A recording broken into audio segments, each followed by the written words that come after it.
kid grows up all restless and dreams of faring free. The stars and the worlds and foreign docks and things he'll never see. A spacer's more than born, I said, he's trained from infancy. And you've grown up station side, boy, you were no use to me. For space is wide and good friends are too few. Objective. You're asking me for our objective. Our objective, Mr. Teague, is to slaughter every single one of those bastards. Slay every one of their ships. Burn every one of their worlds until there isn't a single thing left between us and Terra. Then we will throw the burned-out corpse of their false emperor from his slagged throne. I'll hear no more of your talk of objectives. You knew what we were from the moment we pledged ourselves to the War Master's cause. Admiral Key L. Hart to his flag captain at the start of the Battle of Pollard's Star. Hello and welcome back to Season 2 of Lost Transmissions, a Battlefleet Gothic podcast set in the Age of Darkness. I'm your host, Stephen. As always, here with us are Rear Admiral Austin. And this is Season 2? Yes. Shit, I'm going to have to relabel this whole thing for Jesse. Well, I'm sure he'll figure it out. Who knew we could talk about this nonsense for so long? Yeah, well, I don't know how many actual episodes we're in at this point, so certainly over 20. It's true. I used to number them, and then I lost count, and it just became episode the next. Yep, here we are. Here we are. Yep, we've got something special for you today, tonight, whatever time of the day it is. Time has no meaning, especially not a daytime, nighttime when you're on a ship. So, which presumably you are, in this hypothetical instance. We're going to talk about campaigns this episode. We've said it often that Battlefleet Gothic, after you've gotten your first couple of games in, is certainly best experienced in the context of a campaign. But outside of kind of a few clues here and there and you picking up what we're talking about from context, we haven't really talked about a campaign and what is a campaign and what you can expect to play in a campaign. So we're going to talk about that. We're going to do another scenario, and then we've got something special planned towards the end there. Maybe, if we get there. If we get there. Who knows? There's a lot to get through when it comes to We might campaigns. end on a cliffhanger. Yeah. Dun, dun, dun. So, with That's that... what you get in Season 2. Cliffhangers. Yeah. Yep. Higher production values, lower quality. Eh. And with that, we're going to let Austin take it away for a while. Yeah, so campaign. So the campaign rules, the very basic campaign rules, are in the Blue Book, the BFG Blue Book, starting on page 148. And some of it's sort of adorable, right? Because this is GW's phase of we write rules assuming that you've never heard of miniature wargaming or like dice before, and have no concept of how to do literally anything, which is great. But, you know, for people like Stephen, me, probably you, dear listener, when it says in the Getting Started section, in order to run a campaign, you'll need at least one other player, not surprising, right? So the first thing you do when you're doing a campaign is you need a subsector to fight over. The subsector is the basic kind of building or battle sphere of a BFG and indeed a BFH campaign. And in the back of the book on page 159, literally the last thing in there, are some preset campaign maps, right? And each of these has a bunch of planets. Let's see, what's a good one we can talk about here? We'll go ahead and do Quintrox Sound. So Quintrox Sound has 10 planets in it, and each of these planets represents sort of the system, and whatever type of planet the system is the system's sort of primary thing, right? They're not saying, oh, there's only one planet in this whole system, and it's a mining world that's of value. They're just saying that that's the system capital, if you would. And that's where most of the resources of the system are coming from for you, a Battlefleet admiral. There are 7 different types of systems. Each system gives you a different amount of resources. And unlike later GW games, the shitty ones don't give you anything special, right? They're just shitty. Yeah, they're just shitty. So Quintrox Sound has an uninhabited system, which is the worst thing possible, as you can imagine. And all of these, I guess I should say, all of these planets, what they're giving you, regardless of the type, is a certain amount of repair points, right? Campaign points, whatever you want to call them, supply points. People also use them. And what they're doing is these are the things you use to purchase new ships and repair damaged ships, right? And it's a pretty simple system. For each, point you get in campaign, you can fix a point of damage on a ship, bring back, one escort, or save them together and fix other stuff, like fix 7 hull points on a cruiser, or add a whole new ship to your fleet. It's real exciting. But as I said, the shitty ones do you no good, right? So, and it is all also based on your renown, which we'll get into in a minute. But for the basics, there's an uninhabited planet. That's the worst one. There's a civilized planet, which as you get more renown, just sort of builds up, right? You get 1 if you're 1 repair point if you're starting out in the game, and that ups to a maximum of 6 if you're gone crazy. Then there are Forge Worlds, Hive Worlds, Pirate Bases, which are the most valuable systems. Those start out with 3 repair points. So, 3 times as good as an uninhabited system will ever be. There's Mining Worlds, which start out at 2 repair points, and then Penal Colonies, which are sort of funky because they give you a random amount of points, presumably based on how quickly you're beating your prisoners to death. I don't know. If you've played the computer game at all, and you've played through the campaign, and you kind of remember how certain planets would give you stuff faster as far as like replenishing troops, giving you repair points, you won't be completely unfamiliar with the general concept. Yeah, and then there are agri worlds, which start off actually just as bad as those uninhabited planets, but eventually, as you get more fancy in your renown, will give you more points. And these individual planets are all connected on the map through what they describe as warp space channels. And I don't know if they ever use that term ever again as like a bespoke thing, right? And the basis behind this is it's the warp. You can go wherever you want once you've entered the warp, right? We all know this. It's the Sea of Souls. You go wherever you want. It's not a bunch of highways to connect to each other. But there are places where the warp flows faster in one direction, let's call it, or where the warp storms are less regular, and patches where the warp storms are terrible, right? And what this ends up doing in a subsector is there'll be, paths to follow, for want of a better word. And these paths are how your fleets are moving across the campaign map, usually. And it marks how the trade runs through the system, because while warships are perfectly willing to, cut across country, as it were, on occasion, your shitty supply transports that are following behind certainly do not wish to do that thing. Yeah, they don't have armored prows.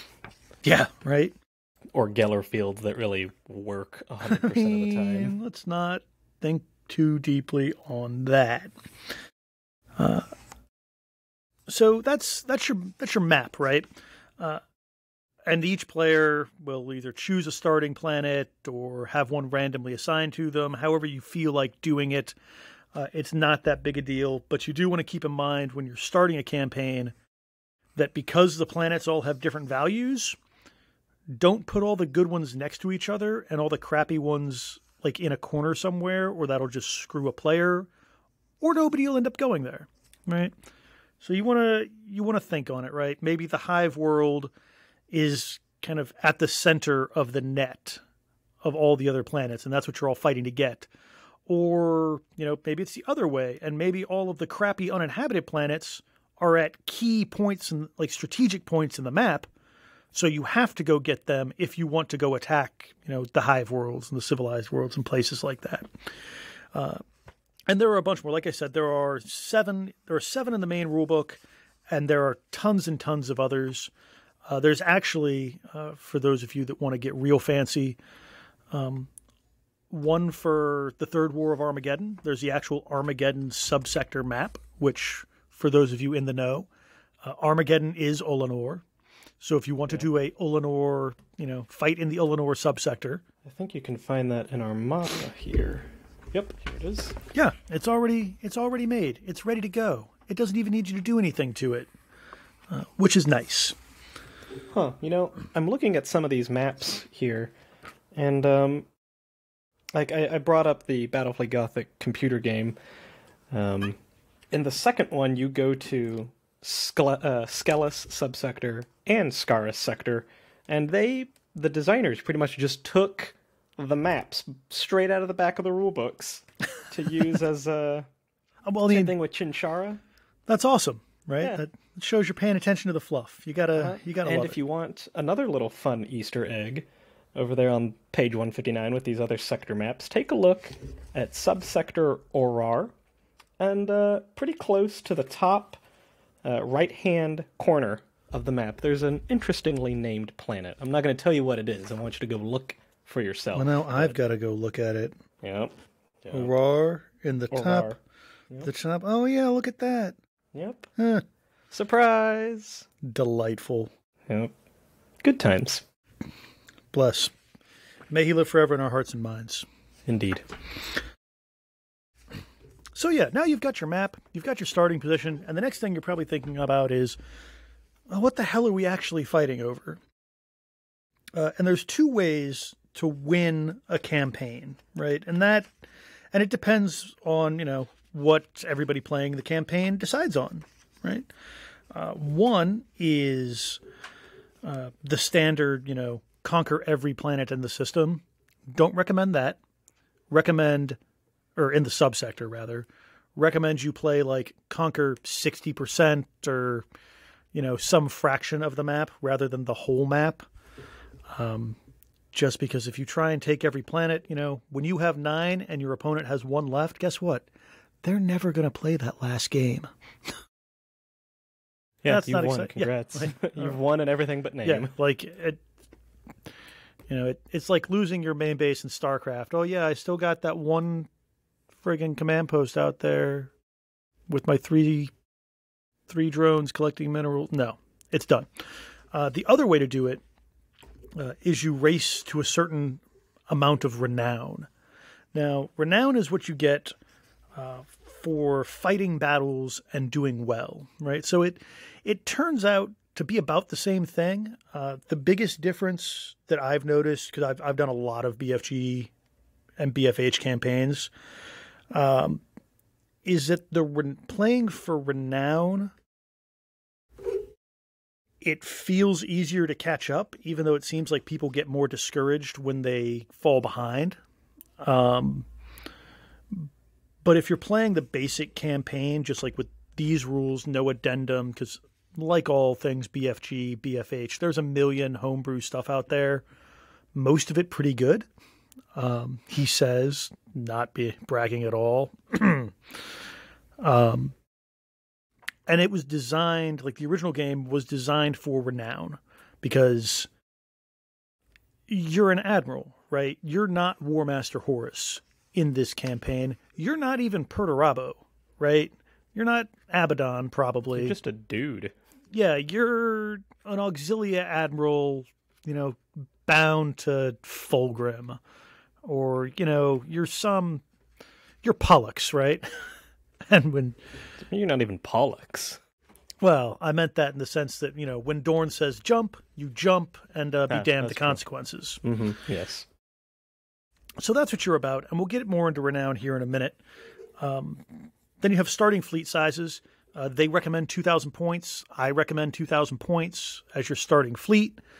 You get an admiral with the lowest leadership possible. So whatever your worst admiral in the fleet is, with one reroll for free. You can't buy rerolls. They are handed out as you get better and better. And there are some interesting things, right? So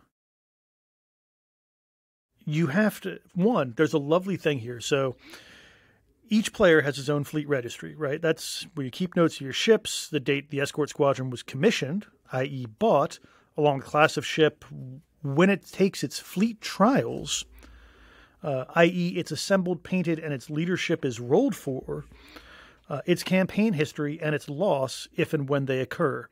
If a vessel is used in a battle before its fleet trials are complete, i.e. it's not fully assembled and painted, it will suffer a critical hit roll on a d6 roll of 1 every time it uses special orders. Yeah. Which I think is the only instance of GW penalizing you for not having a fully painted fleet. This is a gentleman's game. It's well, it's funny you say that. In the new 40K in 9th edition, you can get victory points for having a painted army. But this outright penalizes you for not having a painted fleet. Yeah, which is funny. Which is it's great it when doesn't happen all the time. It's just on a 1. It's just when you use special orders. Yeah, but a critical hit can collapse your shields forever and do T6 strength of damage, and nobody wants it. Yeah, some captain wasn't aware of his power requirements. And blow up your whole escort squadron. Lock on. Oh, what do you mean the engines are broken? Or just guys that don't know what they're doing. So all right, lock on, fire the batteries.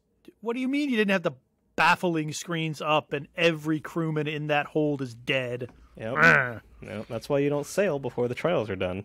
You got to train these people. Yeah. So once you have your fleets done and you roll the leadership, right? You're rolling randomly for the leadership across the fleet. That's what you got. If a ship is destroyed, you will get it back automatically the next round. But it starts off at the worst leadership possible for a ship of that type, right? So if you have a Space Marine fleet, it's leadership, 8? I think is the worst leadership you can get. Yeah, Not like I have the rules 8, here. 9, and then 10. Yeah, but if it's Armada Imperialis ship, congratulations, at leadership 6 now. Be better at it. Mechanicum can get 7, I think, is their worst one. Yeah. And then horrors of, well, we won't get into that. No, some other time. And then if you bring in ships later, using those repair points we talked about earlier, they roll for their leadership randomly, just like everybody else, but they suffer a -1 modifier to their leadership, that initial starting value you roll, due to their hasty training and less experienced officers. Because this isn't like calling in your bros from a sector away. It's literally oh, great, we finally got a ship off the assembly line, and it wasn't supposed to be finished for another 20 years, but damn it, we got it going in the last 6 months, and we just crammed a bunch of people on board. Real hope it works. Yeah, and as a note of context for the Heresy, this is an instance where paying 15 points for a Space Marine crew is handy. Because like Austin said, it starts off leadership 6 if it's Armada Imperialis. With it potentially being 5, right? Yeah. So if you want to hedge your bets a little better and buy yourself some insurance, pay 15 points and put Space Marines on that brand new Gothic. Mm-hmm. Mm-hmm. They know what they're doing, presumably. Right. And, conversely, if you're thinking about running a campaign, it might be interesting to say, hey, you start your 2,000-point fleet, and if you're a Legion fleet, great, do what you want, but every ship that gets added to that can't start with Space Marine crew to represent, all your Space Marines are busy. Yes, there are many little, like Austin said, lots of little homebrew, house rule things. Use all of them, use none of them. Live your life. Yep. So, interestingly, but, makes good sense practically, once you have your 2,000-point fleet all ready to go, you get your Admiral for free, and he's not necessarily assigned to a ship right away, right? You pick his flagship, he is on that flagship, and if the ship is involved, then your admiral is there. And if the flagship isn't there, then guess what? Neither is your admiral. Which is interesting, because in one-off games, I always have an admiral. I always have, probably at least one, probably multiple command rerolls in my pocket. And in a campaign, that's not always the case, which just adds another layer of shenanigans to it. If your flagship is destroyed, it's just automatically assumed that your admiral doesn't go down with the ship. So he'll get out. He obviously has no further effect in that specific game, but you pick a new flagship for him once the game is over and, go right back to it.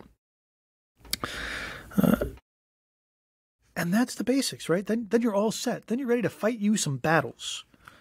Yep, ready to be a hero in the sky. Right? So the first thing it tells you to do is determine initiative, just who is the attacker or defender, right, for the game you're playing. And then you receive orders. And this is where I was saying You're Not Horus comes into play. So you start out... It bears noting, what Austin's talking about is called the campaign turn, and is broken into 3 different phases.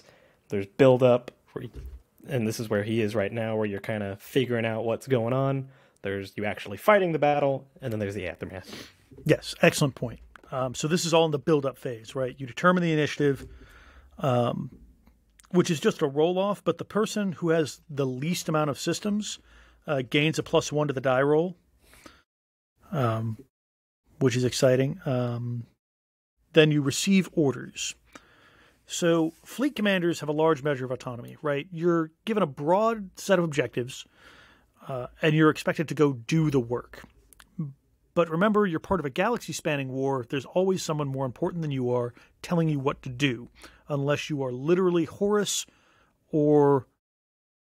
Horus. I guess, yeah. he's the top one. Like, I guess Dorn later. Well, but Dorn gets told what to do a surprising amount for someone who can't actually talk to Dad.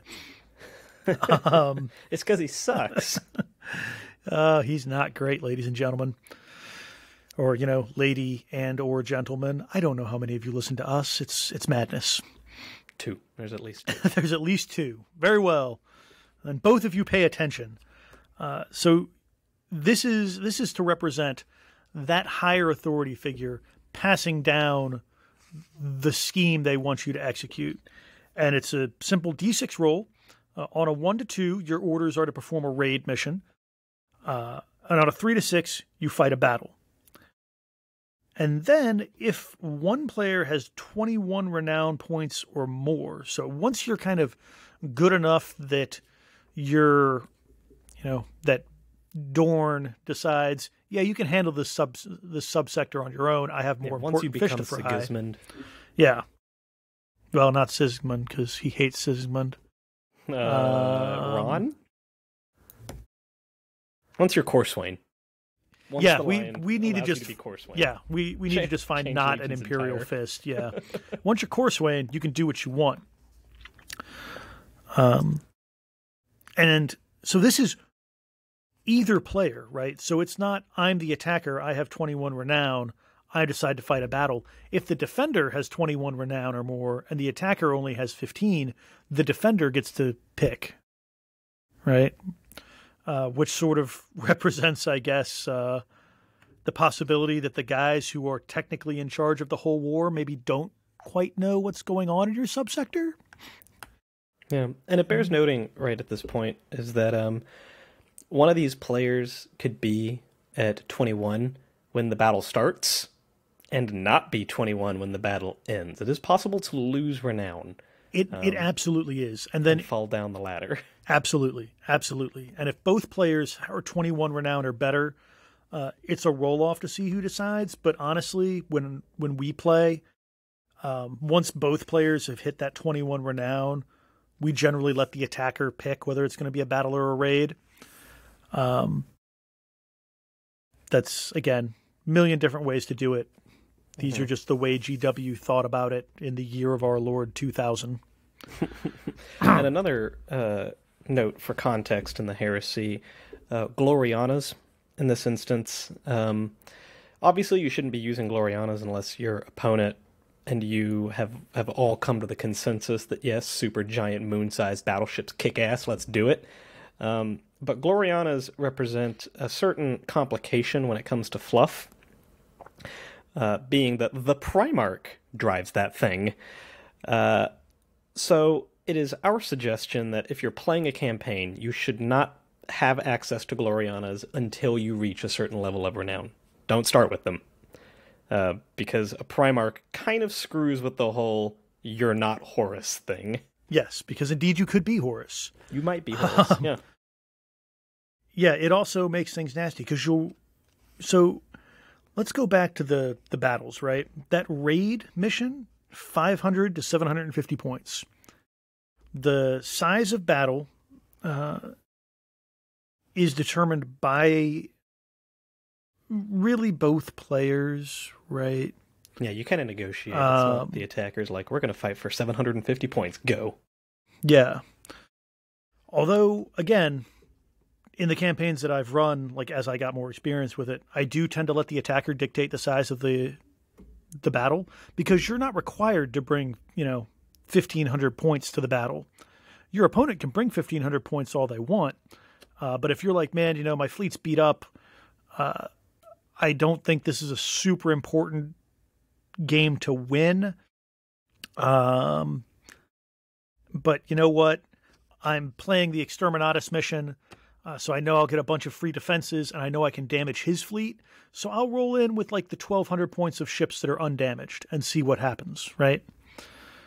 So there is a lot of wiggle room on what actually is going on once you've determined the point size. And the other thing to note is that if you do play a raid and it's 750 points, you're not bringing a Gloriana to it because you can't shoehorn it into the list, right?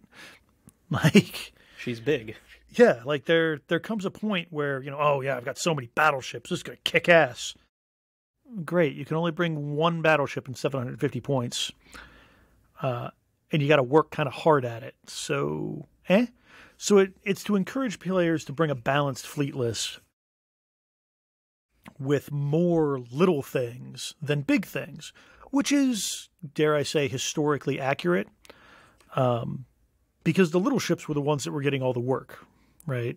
In historically, World War I, World War II, yeah, the carriers and the battleships were there for the important battles, but the sort of day-to-day kind of combat operations, that was all the cruisers and destroyers running around doing all their stuff. So it makes good sense from that standpoint. Next thing you do is you decide on a scenario. And it's a D6 chart for all the kind of basic scenarios in the book. Feel free to substitute, replace those with whatever scenarios you found that you think are cool. Yeah, I really don't have anything more than that because there are just so many scenarios running around. I think we've talked about most of the basic ones, right? We actually haven't talked about a whole lot of them. We've talked about Cruiser Clash, we've done Exterminatus, we've done Planetary Assault, we've done Escalating Engagement, and we've talked about Blockade Run. Or not Blockade Run. We did. We did Blockade Run. White Scars. And Convoy. All right, so we talked about half of them. But that's enough to... Lots of uncovered ground there, though. Yeah. Nevertheless, not super important right now what scenario you're playing, just so much that it's a battle or a raid. That's it. You decide the location. So this is something the attacker does all the time. The attacker must select a system in the scenario in which the scenario will take place. The system must be connected to one already controlled by the player via warp route. And if an uninhabited system is chosen, the defender must reduce its points value by 100 points. Ha-ha! Womp. Because obviously it's not important enough to have a bunch of ships standing around. This is another one that we like to screw with, just as standard, in that battles always have to be fought for a planet that's connected via a warp route, but raids do not. because we figure they're smaller ships, they're faster, they can, go through the hard ground to go find someplace else to screw around with. And it also lets you hurt your enemies. Because, like I said, you've got a map of like 10 or 12 planets, however many you want. But usually each planet is only connected to 2, maybe 3 others. So there'll be a couple of turns where you can't physically touch your enemy and you're fighting over empty systems, essentially. And sometimes you go, you know what? I don't want that uninhabited system right now. What I'd really like to do is raid the enemy's hive world. Ha-ha. Glorious. Yeah, anyone who's played campaigns in a setting other than Battlefleet Gothic is familiar with the concept that sometimes you don't have to take ground, you just have to bleed the enemy. Yeah, so you do that. You pick your fleet like you normally do, and then you fight the battle. And there's one more thing to do when fighting a battle. Oh boy. You need to roll a subplot. What's a subplot, Austin? Well, subplots are the weird and wonderful little side missions that are going on. Sometimes they're side missions. Sometimes they're other just shenanigans that are happening that add a little flavor to, playing the same dozen missions over and over again. Yeah. It's so that subplots make it so that, every time you play Cruiser Clash or Fleet Engagement, it's not just kill the enemy. And it kind of goes back to you're not Horus, and there's always someone telling you what to do. And so it's tiny little more minutia, like, yes, you're going to go engage the enemy, yes, you're going to go exterminatus this planet, but here's another objective that we need you to achieve while you're doing that. And if you do it, well, we're gonna give you big thumbs up. But if you don't, well, we might revoke your command. Yeah, and we're going to talk about them in just a second, because I think it's important to put in perspective first the Renown Table. Because this is where things get interesting, right? And it's essentially a way of tracking how well you actually did in the battle, right? Like, yeah, sure, you won. But at what cost? And like, yeah, you might have lost, but if you blew the enemy to hell on the way out, it's not the end of the world. And like I said, these Renown, they improve like how many repair points you're getting from your planets. They improve your admiral's leadership. They give you access to more rerolls. When we start talking about appeals, they help with appeals. And it all goes in about 5. It goes in 5 renown increments. So like 1 to 5 renown is the lowest amount of renown you can have, yada, yada, yada. 6 to 10, suddenly you have 2 rerolls instead of just a 1. 11 to 20, your leadership goes up. And then it progresses every 10 after that until you've maxed out all your rewards.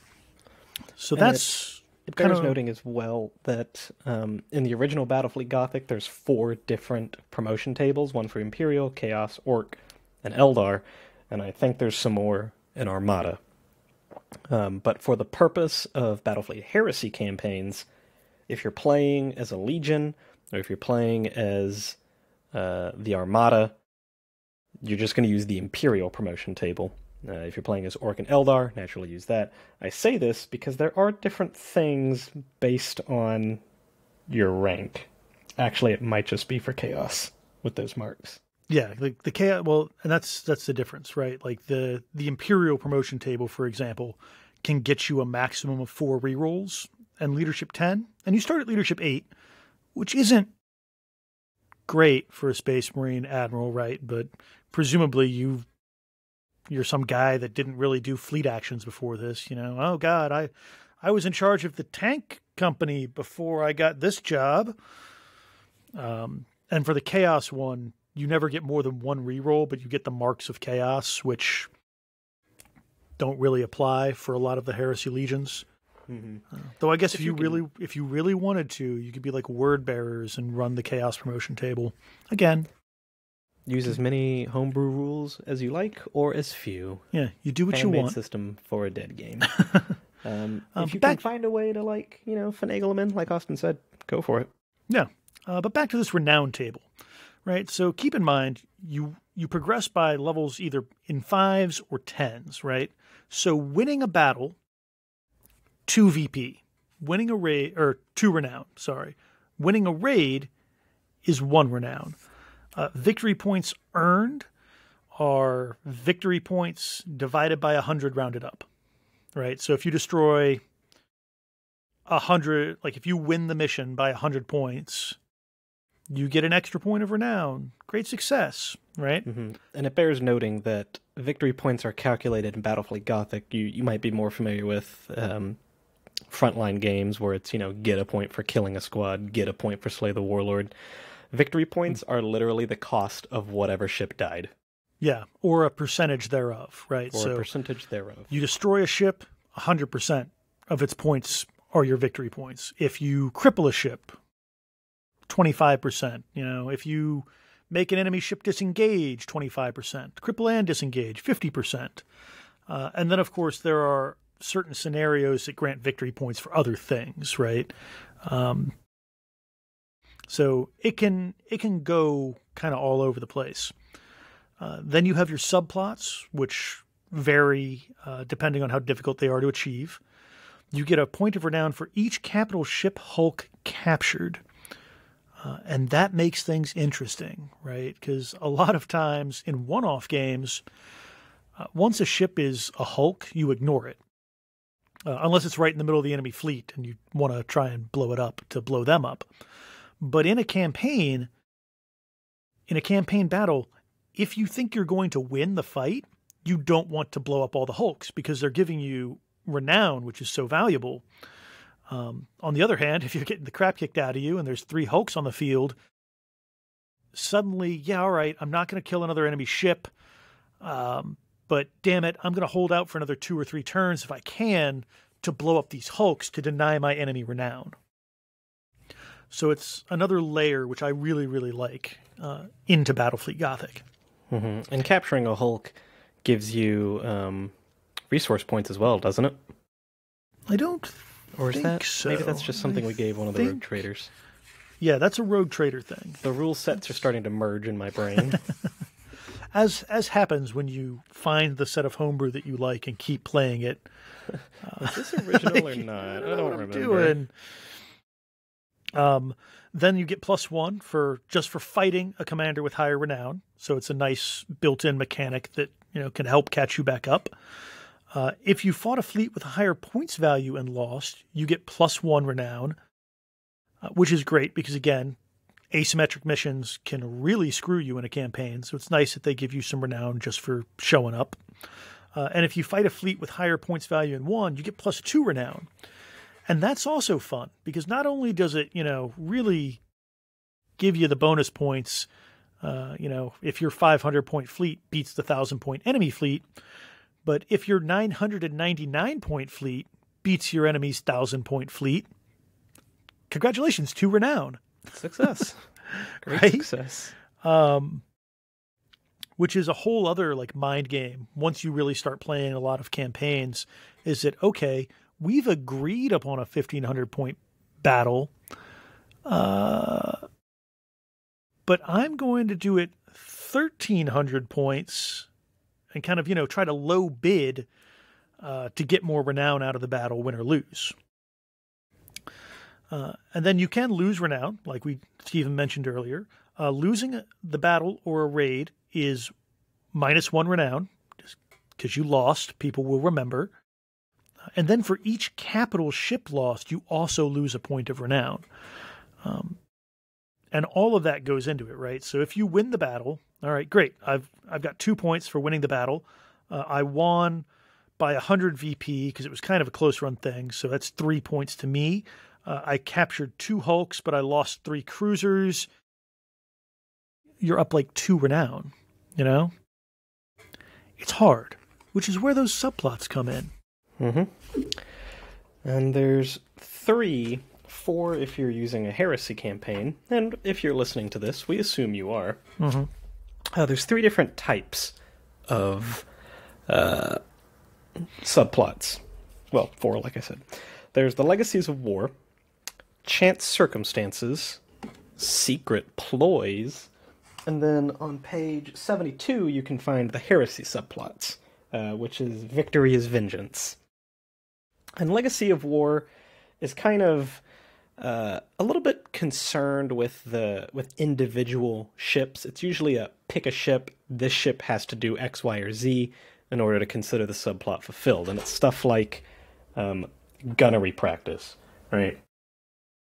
In most space battles, victory went to the fleet with the best trained gun crews. It was not unusual for a fleet commander to order his captains to concentrate on gun drill training above all else. Roll a d6 for every capital ship in your fleet. On a 4, 5, or 6, the ship has +1 leadership bonus when attempting to go into lock-on special orders. And in order to fulfill that subplot, all you have to do is inflict at least 1 point of damage on every enemy capital ship. Basically prove that you have the best gun crews. And if you do it, you get +1 renown. If you don't, you suck, and you get -1. Yeah, unlike the Necromunda subplot table, there is a downside to doing this.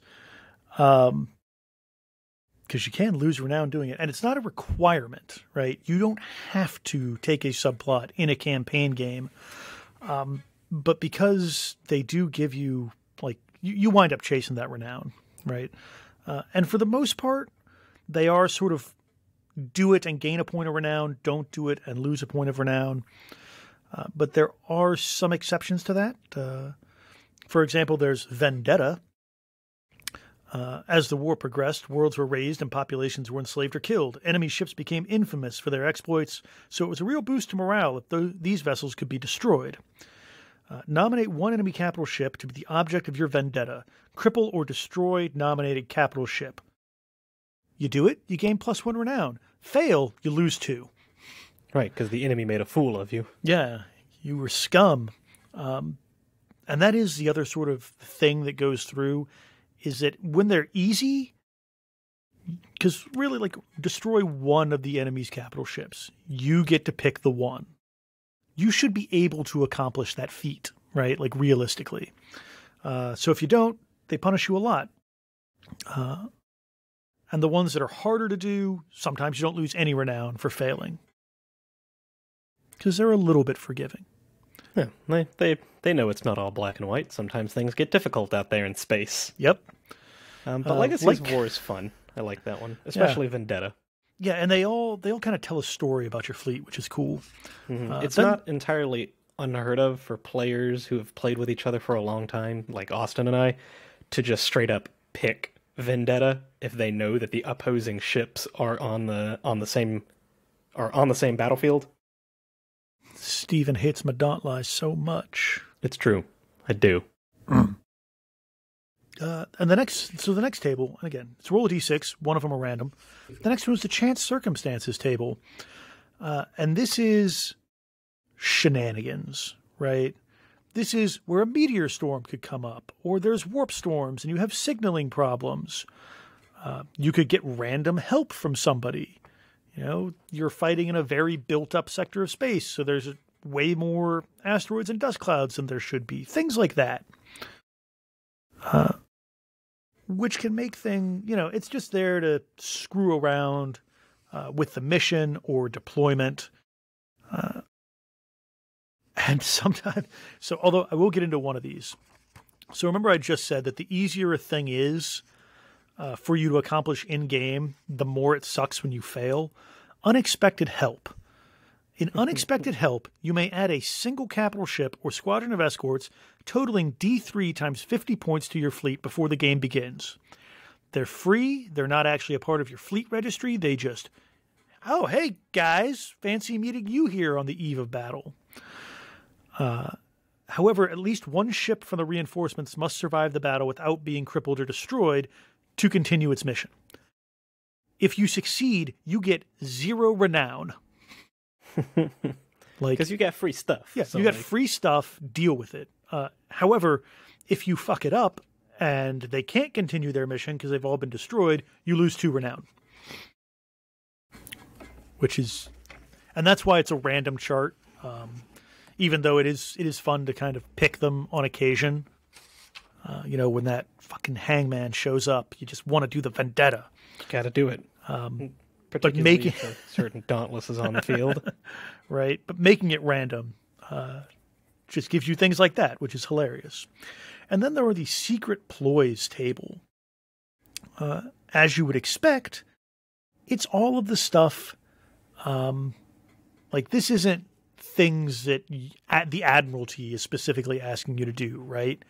This is somebody shows up with the Sigil of Malcador and goes, "Boss, you got another thing you got to do." Right? Another settlement needs your help. Damn it! So this is like surprise attacks, secret intelligence, experimental ships, which are really fun. Essentially, hey, some friggin' tech priest comes out and goes, "Look, I can improve the shit out of your ships, and everybody believes me, so we're going to do it to this ship. And we're going to try it out and see what happens." And you get, it's actually the same Mechanicum chart, I'm pretty sure, right? So you can improve the weapons batteries or add extra damage to the ship, or it can suddenly make 90-degree turns even though it's a cruiser. But it also has a bad thing happen, like it's down one shield. All of its weapons batteries and lances are half range. Just super frustrating. Mm-hmm. And then you just have to make sure it lives, right? Not crippled or destroyed, so you can think about it later and see if it was worth it. +1 renown, -1 renown. Simple, fancy. Hey, you've got some guy, that Malcador guy needs that light cruiser that he's living on to be able to do something else immediately afterwards. Don't let it get blown up. These sorts of things. And it's a great way to add renown when you're in desperate need of it. And sometimes, particularly with the secret ploys table, you don't have to tell your opponent what subplot you're operating under. Oh yeah, very specifically you don't. Even the experimental ship, right? You just go, "That's a Gothic." And then suddenly you're measuring out to 45 centimeters with your lances, and he goes, "Bro, they're 30 centimeters." And you go, "Aha, experimental." Yep. Which brings us to the Heresy subplots. These are on page 72 of the Red Book. And Victory's Vengeance, we themed these much in the same way as the basic ones. These are all about, dudes in a civil war. What kind of stuff they get up to. Because dudes in a civil war aren't necessarily concerned with, gunnery practice or extra asteroids on the field. They're concerned with things like blood feud. For all their supposed unity, many Imperial forces harbored grudges against one another for real or imagined slights to honor, decorum, or simple decency. As the heresy unfolded, those sworn to retribution gladly collected on these debts, and many new ones were forged in the fires of betrayal. Nominate one or more enemy capital ships that are the target of a feud. Prove yourself righteous by destroying or crippling all nominated targets. And this is a variable victory point, or a renown subplot. It's plus or minus X, where X represents the total number of nominated targets. I really love this one. Steven came up with it. And it just makes me so happy because all of these subplots, if you decide to take a subplot in a campaign, it's a bit of a gamble, right? Because there's always that chance you're going to lose renown. And this is just taking that to the nth level. You could settle for killing that one light cruiser or crippling that one light cruiser and getting a point of renown. But man, if I'm kind of behind and if I get 4 more renown, I'll be able to get an extra reroll on my admiral. So let's just do it. But don't screw it up because you'll lose 4 renown out of it. Yeah. Sometimes, you see one ship that you have a vendetta against. Sometimes you see a whole fleet. Yeah, sometimes it's the whole fleet. It'd be like that sometimes. It do. The next one on the list is Head Takers. Sometimes the mere mention of a commander of renown's presence will drive a fleet to bring them to battle. In the cold void, they will be made to answer for their actions. Bring honor to your brothers by reducing the pride of the enemy fleet to spinning space junk. The flagship of the enemy fleet must be crippled or destroyed. If either player has a Gloriana participating in the battle, their opponent must take this subplot. And this is a +2 if you do it, -1 if you don't subplot. Because sometimes you suck and the enemy makes a fool of you. Yep. You're just adding to your enemy's luster if he doesn't get massacred after you explicitly broadcast to the fleet to kill him. Like, hey, I'm going to get you. All right, come and do it. And then you don't do it? Well, who looks like a bitch? You Not won't. him. Yeah. Yeah. True story. Number 3 is Oath of Sacrifice. Driven insane by betrayal, or by powers darker still, many crews were willing to sell their lives if it meant inflicting wounds on the enemies. Such forlorn vessels were especially dangerous in battle, for no amount of damage could stay their hand, and they could be found in the thick of it, lashing out even as their decks burned. Secretly nominate a capital ship. It must end the game crippled or destroyed, and have been responsible for the destruction of at least one enemy capital ship or escort squadron. It's +3 if you do it. It's -3 or it's -0 if you don't. Because losing a ship on its own is bad enough without having to be forced into doing it. So. Yeah, and it is tricky, right? Because you got to kind of balance it to say, okay, this ship has to die, and it has to put that last point of damage on an enemy capital ship or escort squadron. It's a tricky one to pull off. Even though it seems like it wouldn't be. Mm-hmm. It's the hat trick of subplots. It real is. And you are rewarded as if that was true. Yeah. The next one is Remonstration. The Horus Heresy was a swirling morass of forces, with regiments, fleets, and even whole sectors switching sides as fortune or survival dictated. When mainline traitor and loyalist fleets clashed, those whose allegiances were fickle were often singled out.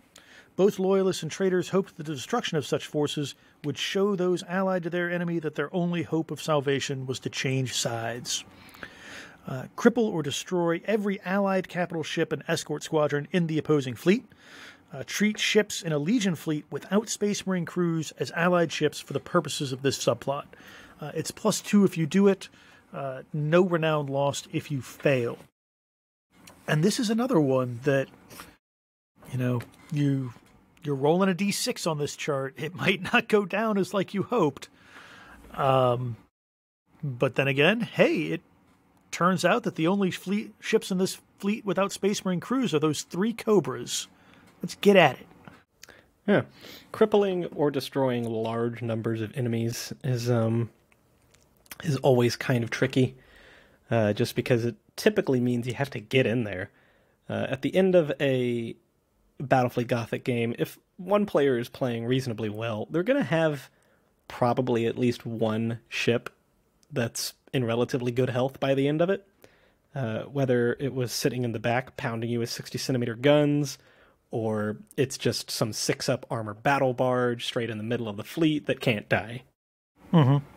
So, yeah, and it's especially hard in a campaign mission, because one of the things that happens when your ship is crippled is it loses a point of leadership. And we'll get into this more once we're done with subplots.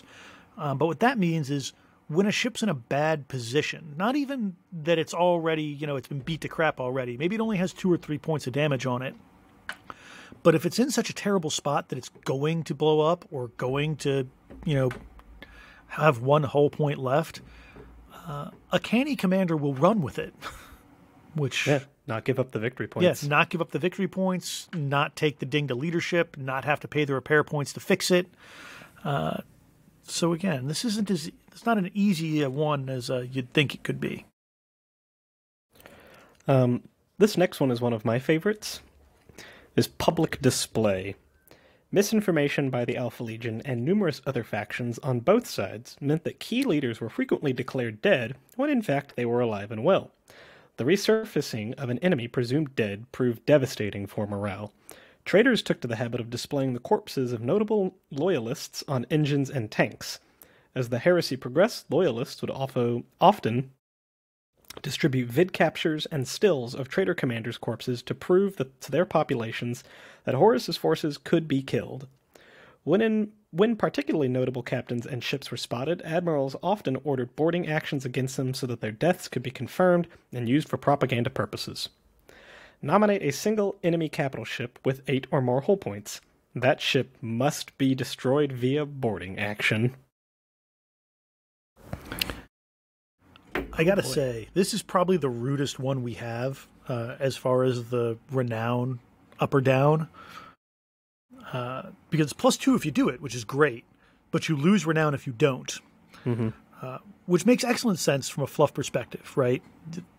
You told us all that guy was dead, and he's not dead? The fuck? But it's also really hard to destroy a capital ship via boarding action. But them's the dice, man. Yeah. It's made all the more punishing if you fail by the fact that there's one of 2 ways that you didn't kill it with a boarding action, right? One is that you just didn't board it. You never got close enough. It killed everyone that got close enough. The other one is a lot ruder, and it's that you did board it and you lost. Right? Like, congratulations, you gave your enemy +1 renown because you captured the drifting hulk of the cruiser you sent to do the deed. Uh-huh. Oh, no. And you lose 1 renown for losing a capital ship. Womp womp. Yep. Sucks to suck. Sucks to suck indeed. Yep. So those are the 5 that any player in a Horus Heresy campaign can take. They're exciting. And then, if you roll that 6, you have a different subplot depending on your loyalty. We have one for traitors, one for loyalists, and one for black shields. The loyalist one is delaying tactics. For much of the war, the loyalist forces were desperate to slow down the traitor advance so that additional defenders could be brought to Terra. The attempt to stall Horus's fleets often led to drawn-out engagements where loyalist forces stayed well past the point of a sensible withdrawal, in the hope that the hours their enemy spent destroying them would make a difference in the endgame. Oftentimes, these missions were deemed worth the cost, but sometimes admirals desperate to slow the enemy merely provided additional names for the butcher's bill.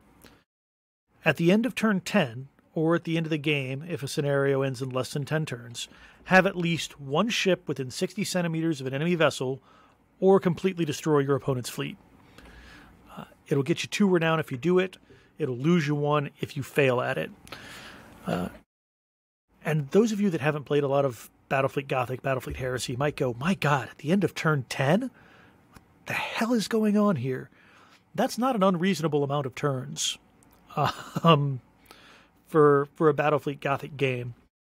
Because what will happen is fleets will come together, right? There'll be that kind of initial clash or clashes as ships are passing each other, ships are turning, ships are doing what they do. And it'll take a turn or 2 to get there, right? There's some jockeying for position. It's a game of movement. There'll be, 2 or 3 turns of just blowing everything to hell. And then, unless both players think that they have a chance to win immediately, there'll generally be a few turns of opening up the distance again as the player who got off worse or the player that's in kind of a bad spot with his surviving ships attempts to kind of regroup and come at him again. So I've played a lot of 10-turn Battlefleet Gothic games. So it is important to keep track of your turns because, Yes. like Austin said, it can easily go over 10. That's not completely unheard of. And a lot of scenarios only specify until your enemy has disengaged and there's no enemy ships on the table. If that hasn't happened, man, the game's still going, right? It's not like Titanicus where after turn 4 you roll a d6 and there's a 20% chance you're done. Space battles can last for days, and so can Battlefleet Gothic games. Yep.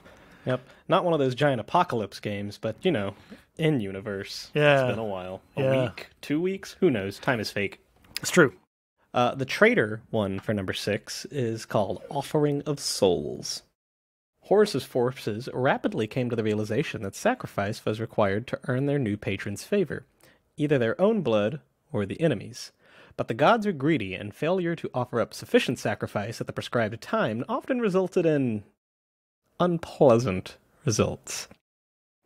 Completely destroy your opponent's fleet, or more than 50% of the combined hull points of both players' fleets must be lost. This subplot may only be taken by a traitor player. It's 2 if you get it, it's -1 if you don't.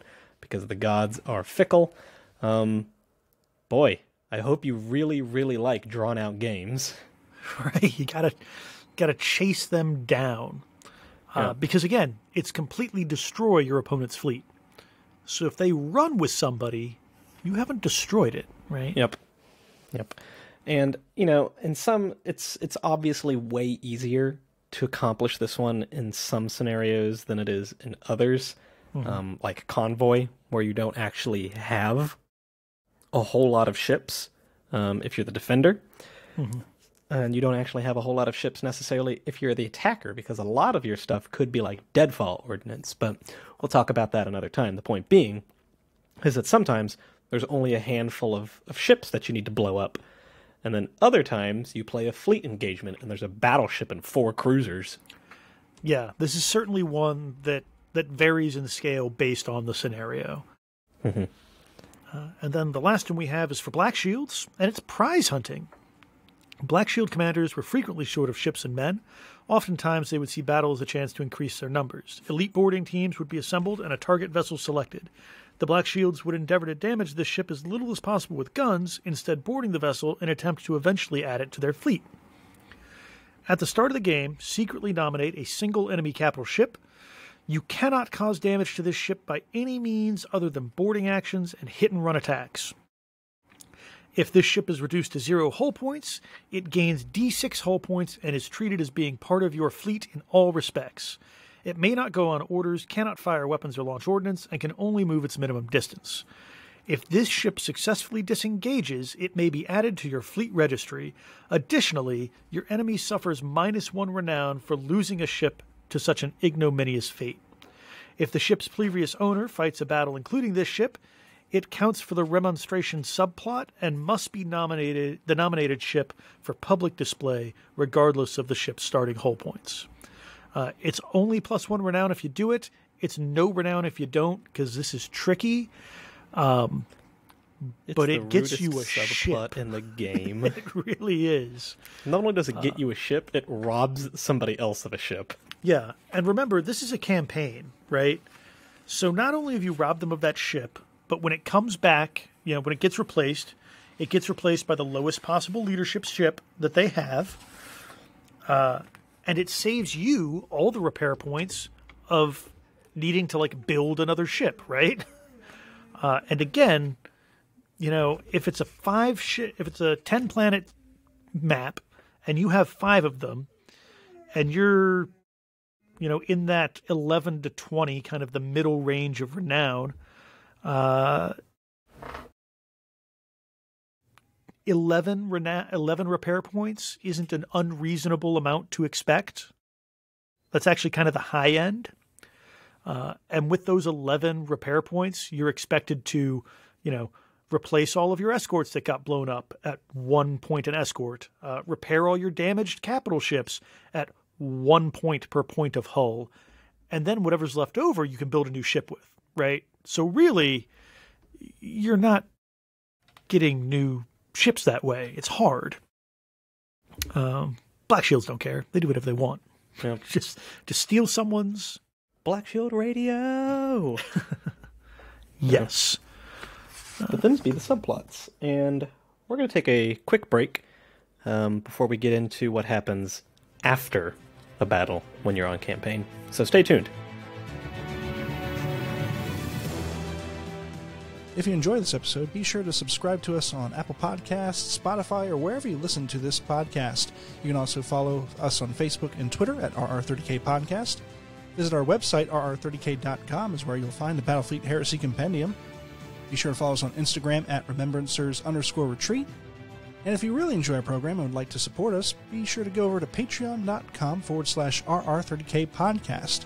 There you can sign up to become a patron for cool little swag and exclusive episodes.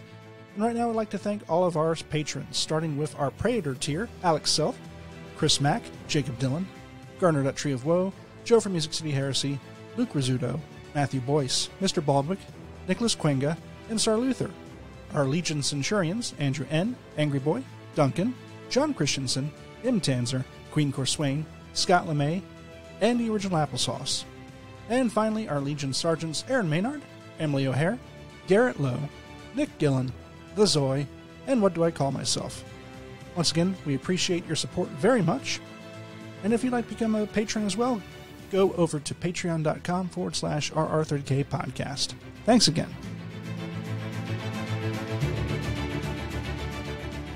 And we're back. So here we are. The battle has been fought. Heroes were made in the sky. The planet is either cowering in submissiveness or praising your name, along with the Emperor and the captains. Maybe of your both. fleet. Maybe both. You know, who knows? But now it's time to divide up the spoils of war, which is the best part about fighting a campaign, is taking your opponent's stuff. It's for true. what is best in life. It is slaying your enemy, driving them before them, and hearing the lamentations of their women. It's true. It's true. So there's a bunch of different stuff that goes on. The first thing you should do when you finish a battle, though, is figure out if your ships have gained any experience from this battle. And this is pretty simple. If a capital ship has been crippled, it loses a point of leadership because all of your friends are dead. Yep. And it takes a while. You know, a ship is... The guy in line is now in command. Yeah, right. You can't just plug in some guy that was, on even another ship of the same class into your ship and expect him to do his job as well as the guy that had been doing it for 10 years previously. Doesn't know all the people. Open to the left. The doors could open to the left. There's a whole bunch of stuff going on. So that's the first thing that happened. Although it does say to a minimum of 6, right? Because presumably he has gone to basic fleet training and, knows how to flush the space toilets. It's not his first day on a ship. Yeah. But they can also gain experience. So if a ship fought in a battle and it wasn't crippled or destroyed naturally, you roll 2d6. And if the roll is higher than their leadership rating, so essentially if you fail the leadership check, you may improve the leadership of the ship by 1 point up to a maximum of 10.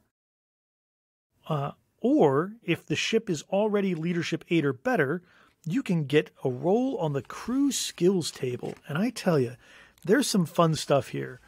We've already gone wildly long, so we're not going to talk about the details unless, somebody messages us afterwards and go, hey, talk about all the details.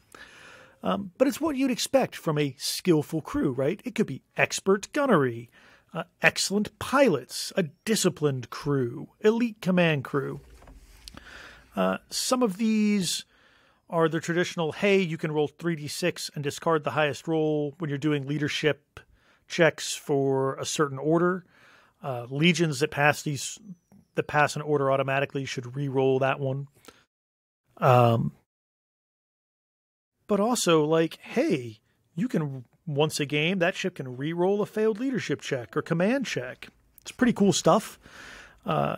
And generally speaking, it's almost always worth it to do at least a couple of times per ship as quickly as possible. So once my ships are leadership 8 and I don't have to improve the leadership, I'm generally getting a crew skill or 2 before I start bumping that leadership up to 9 or 10 because, having leadership 9 or 10 is great, but you have to fail the leadership check to gain experience after the battle. So a little balancing act. Yeah. Spaced out for a second. If it wasn't obvious earlier when we were talking about spoils of war, if you fought a battle, you capture the enemy planet that you were fighting over, or you keep the opponent from capturing it. If you fought a raid, then that planet will count as your planet for the purpose of repair points and resources. Because, you ran down there, you smashed everything, you grabbed what wasn't nailed down or on fire, and you fucked off back to wherever you came from. Yeah, and that's another reason why I like being able to do raids, even if you're not in direct contact with the enemy. Because, especially early game, if you're ordered to do a raid, it kind of sucks because you're not permanently adding to, the glory and might of your little stellar empire. But if you can raid whoever you want, you just start raiding the enemy's most valuable planets. So, you don't get it forever, but you've dicked him and helped yourself, and that's always worth it. Yeah, it's not just, you got those points. It's you took them away from your opponent. Mm-hmm. Don't be rude and raid people who are already down in a campaign. Or kick them while they're down if you know they're a good sport and aren't going to quit because you're being a dick. Yeah. Play carefully. Yeah, right? Like, know your peeps. Know your peeps. Mm-hmm. But after you've done Spoils of War, we've already talked about adjusting renown, which may go up or down. Mm-hmm. There's promotions and demotions for your, table over there. Yeah, they got a whole table of ranks. You can be a solar admiral. It's exciting. Yep. Austin touched on ship experience, and then there's repairs and withdrawals, which sometimes a ship is alive but unhappy about it, Mm-hmm. And that's how you get your ships healed. All of the repair points that Austin was talking about earlier, some worlds giving you more, some worlds giving you less, is what you use to fix your ships. If you rocked a murder cruiser with its 8 hull points and it finished the fight with only 5 left, well, it's going to take 3 repair points to fix that murder cruiser to get it back up to full health.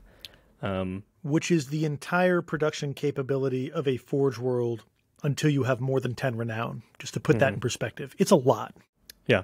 Eventually, when Austin talks about, playing a game with fewer points because a whole bunch of your ships are beat to shit, this is when that happens, is when you just don't have enough repair points to fix your fleet, because ships are gigantic things.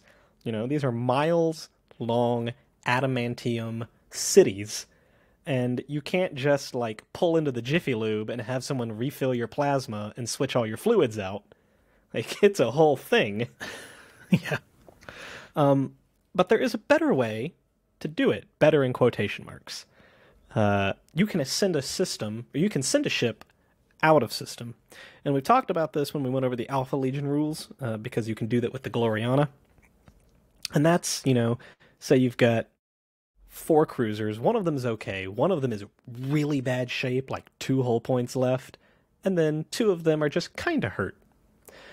But you've only got repair points to fix one of them to full health.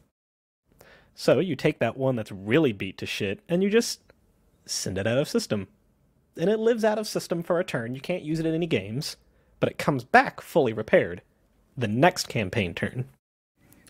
Which is great, except for the fact that, especially when you start playing multiplayer campaigns, you could play 2 or 3 games in a turn,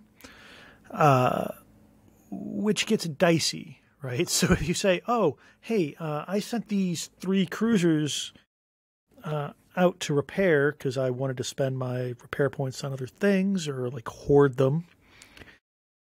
Oh, then I've got to play 2 1,500-point battles and a 600-point raid, and I've only got oh no. Mm-hmm. You get where I'm going with this. Yep. It's a balancing act, which is another reason why I love campaign play, because it really encourages you to not go war to the knife in every single game you play. Because there'll come a point in time where you're looking across the table at the other guy and go, God, I cannot win this, and it is not worth my time to try to hurt him. And you've just got to disengage. Which is great, because that's how it should be, right? That's how real wars work. You don't fight until the last person is, only one person is standing, right? You fight until it looks like you can't win anymore, and then you run. And in Battlefleet Gothic, you can do that. It's amazing. Yeah, it's a fleet in being philosophy, a battleship's primary purpose is to not die. That's from Tirpitz, not Mahan. Well, still. Both points stand. It's true. It's true. Yes. And then the last thing to do at the end of the Aftermath is the appeals. Because you're not Horus, you can't just yell at a planet and make them give you another ship. Or make them refit one of your existing ships. Yeah, you got to fill out the right paperwork, boss. You got to talk to folk. You got to fill out the right paperwork, and sometimes you fill out the paperwork wrong, and they tell you to pound space sand. But you get a number of appeals based on your renown. Naturally, because if you're more important, people are going to want to do more things for you. Maybe the Mechanicum are hoping that you'll give them that STC that you keep claiming you found, but who knows?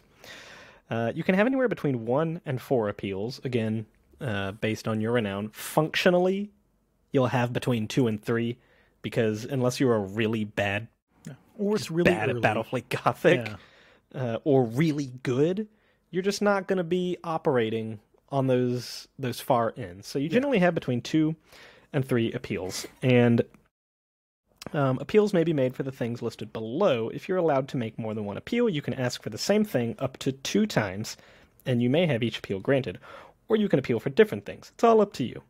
However, you must declare what you will appeal for this turn before determining whether the appeals have been granted. Having declared what you are going to appeal for, roll a d6 for each appeal to see if it is granted. Now, some things are easier to grant than others. You can go for reinforcements, and that's just a simple 2-up. And if the appeal is granted, you can add 1 new capital ship, or a squadron of up to 5 escorts can be added to your registry. Note that if you don't have the models to represent the ships, they can't be added to the fleet registry. Yeah, so it's simple. Don't ask And the for fun things that thing you about can't this, physically provide. yes, the fun thing about this is when it says you have to declare what you'll appeal for before determining what appeals have been granted, that counts down into the reinforcements, right? So if you say, I'm going to appeal for a Gothic-class cruiser and a Lunar-class cruiser and a squadron of 5 Thunderbolts, and you like, but the highest priority thing on your list is to get that squadron of Thunderbolts, it has its own 2-up roll, right? You don't roll 3 dice and go, oh, well, I got a 3, a 5, and a 1, so I guess I'm not getting that Gothic. Nah. You say, that Gothic on a 2-up, that Lunar on a 2-up, that Thunderbolt squadron on a 2, oh no, it's a 1, oh no. Oops. Yeah, get good. Because getting ships is hard. And as a fun little fluff aside, this isn't actually explained hardly ever, but it is kind of neat to learn how the legions and how the expedition fleets acquired new vessels. And it wasn't necessarily that Forge World Mazoa is bonded to Expeditionary Fleet 42, right? And every ship that Mazoa pumps out goes to that Expeditionary Fleet. It's more like Mars builds 5 Lunars and says, okay, who's going to give me the best price for these? And if you're, not that close with Mars, or you don't have anything to offer Mars, but you really need a Lunar, too bad, buddy. You're not getting that Lunar. You know why? Because Yogtai Khan wants 4 of them, and he's got 3 STCs to trade for it. Right? Get good. Yeah. Get good or pound space sand. Yeah, so that's reinforcements. The other next thing on the list that's the most fun is refits, which are on a 4-up. So you'll notice if you look through the blue book, and even in some of the stuff we've got here, that some ships have, like there's like the named ships that like, oh, this ship has 45 centimeter weapons batteries instead of 30 or whatever.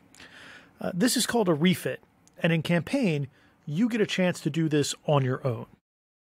So a player who is granted the refit, right, you pick a capital ship, you say, aha, Gala, I'm going to try and get you a refit. Roll a d6, and then congratulations, on a 4-up, you've got the refit. But you don't really know what's happening. Like Steven said, you sort of just go to a Forge World, and they go, oh yeah, like if you give us the Money, right stuff, please. we can fiddle with it, and you'll like what comes back, I promise. No further questions. And these are in 3 broad categories. There are engine refits, which, you can go faster, you ignore blast markers, you turn faster, you have better leadership or pass things automatically. There's a ship refit, which can give you extra shields, more hull points that slow you down. You can overload the shield capacitors, things of that nature. And then there's a weapons refit, which is exactly what it sounds like. Extra turrets, longer ranged guns, +1 when reloading ordnance, +1 to lock on, things like that. And it's a D6 chart, right? So you roll a D3 to figure out which of these three things you're getting, and then you roll a D6 to see what actually happens. I will say this is another one that we like, and like in my experience, it's better and makes people more likely to do refits because again, it's twice as likely. I don't know. You can get a brand new battle barge for a 2-up, or you can refit your, Carnage class cruiser for a 4-up. And if you fail either of those, it doesn't happen, right? So there is sort of pressure to get reinforcements. I think to give you an idea of what kind of like neat stuff you can get for the refit, like Austin said, you can get a brand new battle barge easier than you can get a refit. But he once appealed for 2 different refits on his Oberon battleship, and he got reinforced hull, which brought it up to, I think, 15 hull points. It was a 15 hull point battleship. And he got, like, I think, the motion tracking targeters. So when he was on all ahead full or come the new heading, he didn't have to reduce his firepower as much. And so the Sonadal was just up in my business, hard to kill, and with so many guns. It is real good. When you get the right ones on the right ship. So what we like to do, whenever I run a campaign, I say, hey, if you get a refit, you get to pick which table you roll that D6 on, right?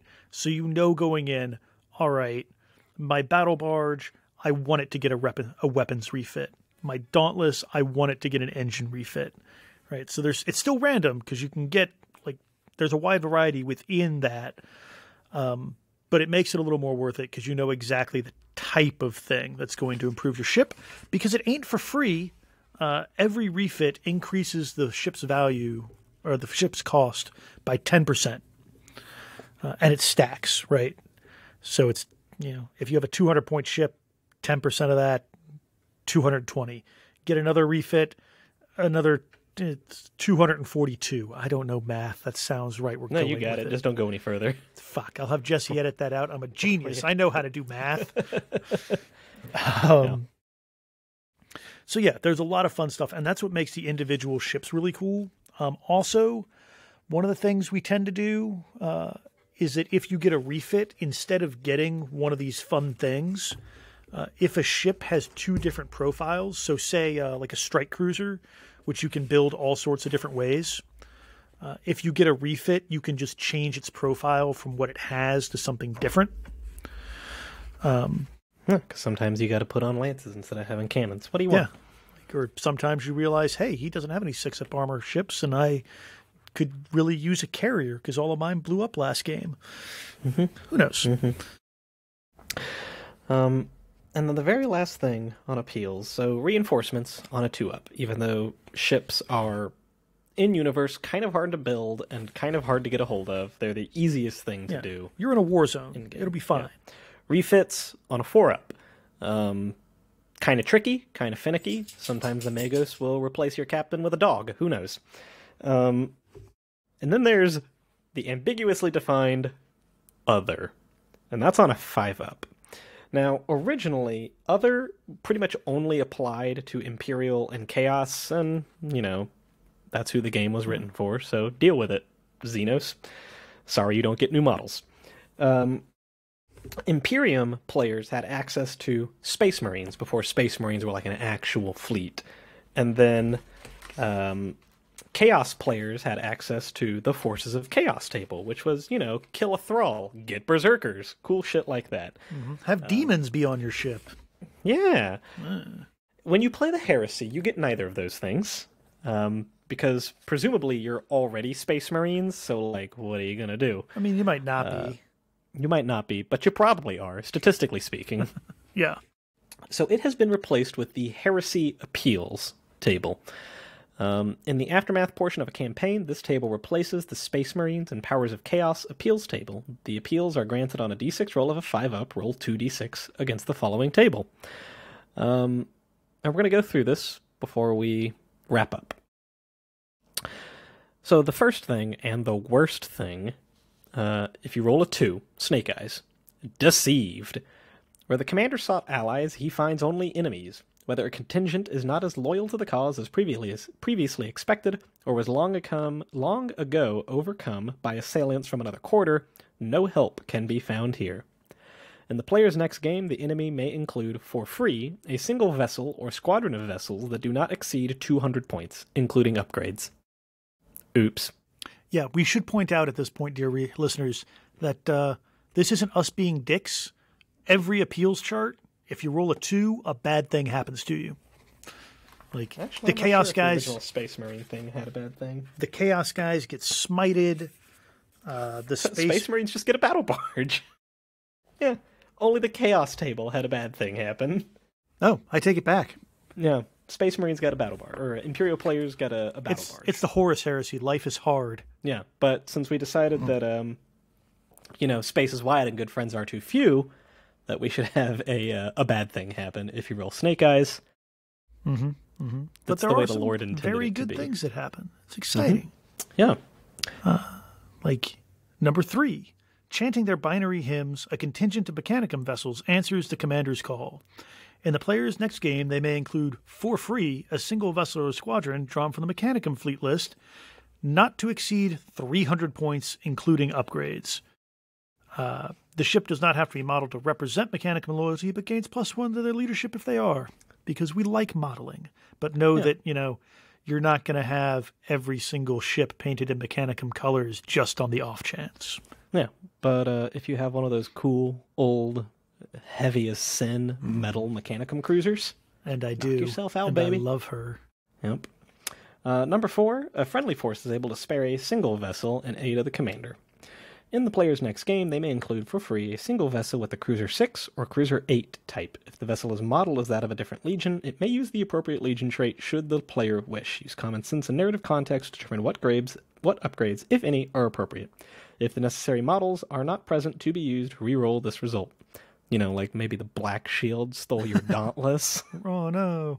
Oops. Also, I should point out here that they're included for free in the sense that if you're playing a 1,500-point game, you can bring, 1,500 plus, that 300 points of Mechanicum to the game. You would still count those victory points for determining, victory points, or if you were fighting a fleet with a higher points value than yours, or those sorts of things. Mm-hmm. The next one is a friendly force is able to spare a task force to aid their commander. In the player's next game, they may include for free up to 300 points of ship squadrons, of escorts, and or cruisers. If the vessels are modeled as out of a different legion, they can use the legion trait just like the last one. And then one Adeptus Telepathica black ship cruiser may be taken by any loyalist fleet. Yeah, this is actually kind of a holdover from when we didn't notice this when we were editing. We didn't put the black ship profile in the ship compendium, but if you want to use the Astra Telepathica black ship, the ship that we intended for it to be used is found in the 2010 compendium. It's the Inquisition black ship. If only we had another book in the works. If only, man. Huh. Wild. Yes. Number 6 is the commander requisitions or conscripts, whichever is most appropriate, the local system's cutters, derelicts, patrol, or holercraft for use in their fleet. In the next game, the player may include in any combination D3+2 fire ships, system ships, defense monitors, armed freighters, or escort carriers for no additional cost.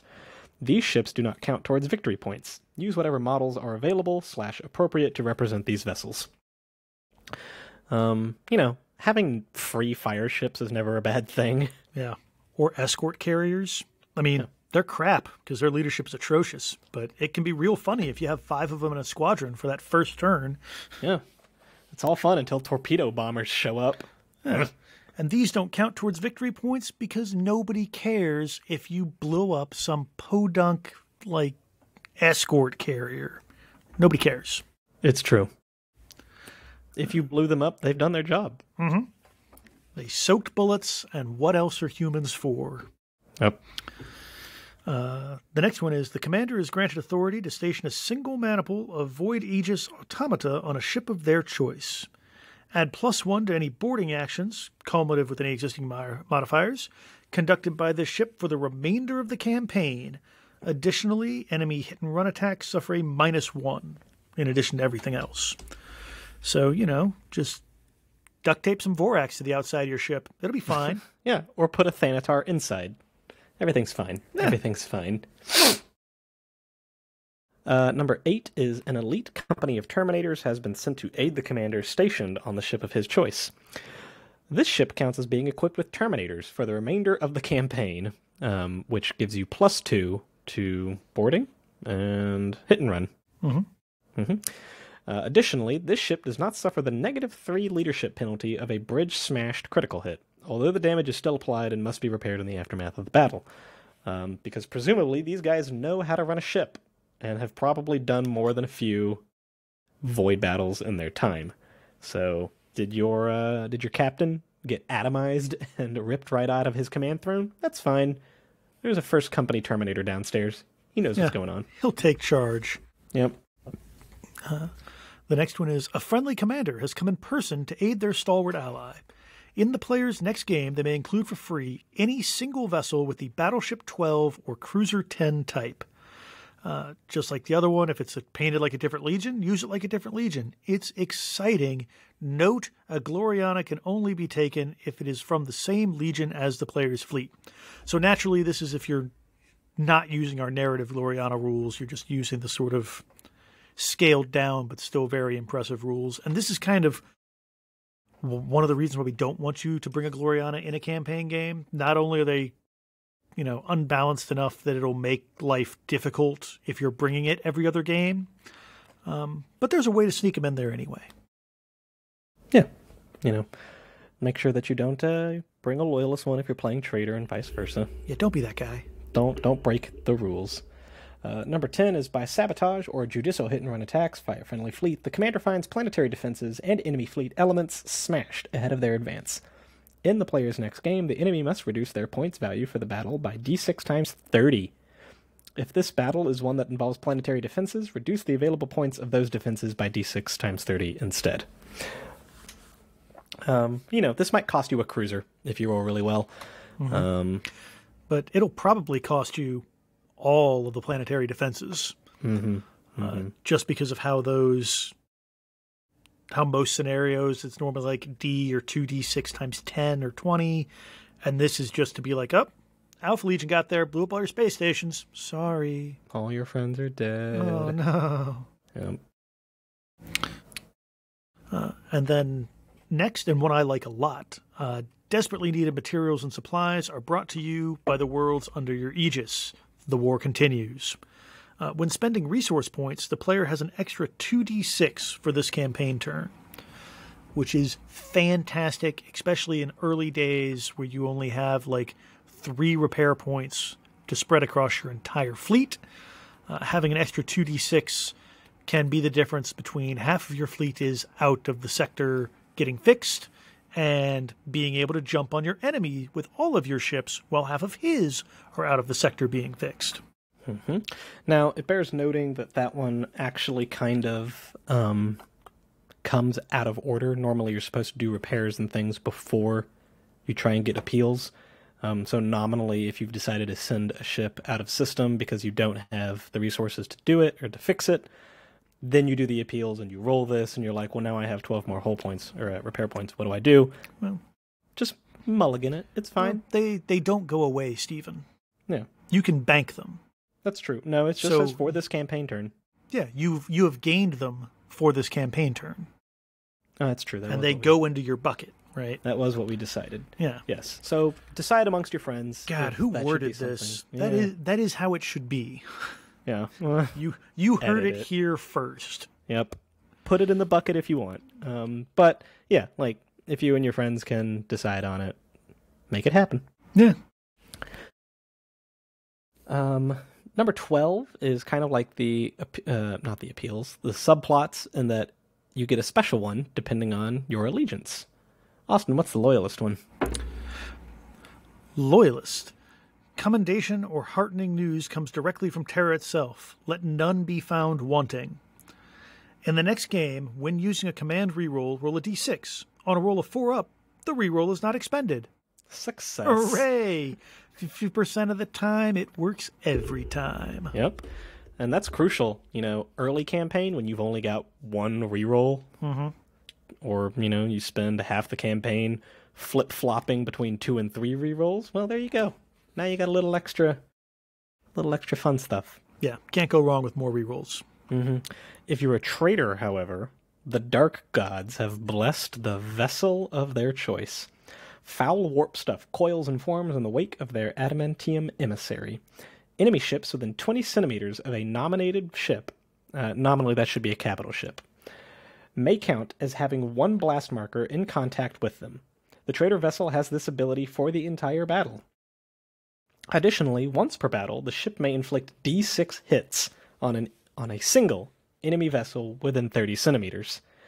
So you got demons on your hull, bro. Yeah. You should do cocaine about it, I guess. And they do. They yes. frequently do. I'm not entirely certain if my intention was clear by the way I worded this, but enemy ships that end their movement within 20 centimeters of this nominated ship count as having a blast marker. It's the same rule as Scion of Prospero and the Fidelitas Lex. And then they can unleash the demons on the hull to just boop, maybe get some extra hits in. So, good times. Yeah. And then the last one is the Black Shield one. Carefully placed intelligence elements have relayed enemy plans to the Renegade Admiral, allowing them to better encircle the foe. In the next game, in which the player's ships arrive from a randomly determined table edge, such as Retribution, roll a d6 before determining a vessel's successful entry. On a 4-up, the player may determine from which table edge the ship enters. In a fleet engagement mission, the Black Shield's opponent must reveal their formation before the Black Shield player picks theirs. This is an interesting one because unlike, I think, literally all the other ones, this one doesn't automatically go off, instantly. It has to go as soon as it's able to be used, but you could sit on it for a couple of turns, and then that fleet engagement shows up, and you're... Death to that man. Yeah, because I know we talked about fleet engagement briefly, but if you pick the right formation, if you rock, paper, scissors better than your opponent does, you can put them in a real bad spot and just being like, nope, that's happening. Yep, and then you the other guy can have a bad time. You can bank that until you want to try one of the prize hunting subplot, and makes it a little easier to steal somebody's ship and then run off with it. Yeah. All coming together. Maximum points if you do it to a battleship. Oh, also, one more thing because God, we've talked for so long about all of this. So Black Shields, like Loyalists and Traitors, are always going to play normally. Black Shields can count as pirates in these campaign games, and it's essentially the same rules that Orcs and Eldar use. Instead of having a planet that's theirs and conquering territory, they have a pirate base, which is hidden. And they just raid from it all the time. They just raid from it, and it just, they do raids, they do major raids. It's fine. We go into more detailed description of pirates and what they do in campaigns in the Black Shield episode. So if you want a refresher on that, go back maybe, I think, 1 or 2 episodes, and there it is. Just a couple. Yeah. Yep. But it's exciting. Yes. We, like Austin said, have run along. I don't think you were complaining, though, that much, dear listener, so, it's fine. Yeah. We couldn't hear you, even if you were. Haha, because we're in the past! But that is not all there is to talk about when it comes to campaigns. Specifically, that's not all there is to talk about when it comes to campaigns in Battlefleet Heresy. Although that is all the time we have for this episode.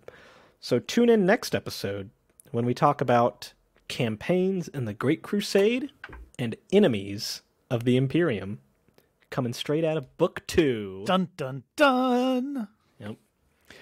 In the meantime, space is wide, and good friends are too few. Good hunting.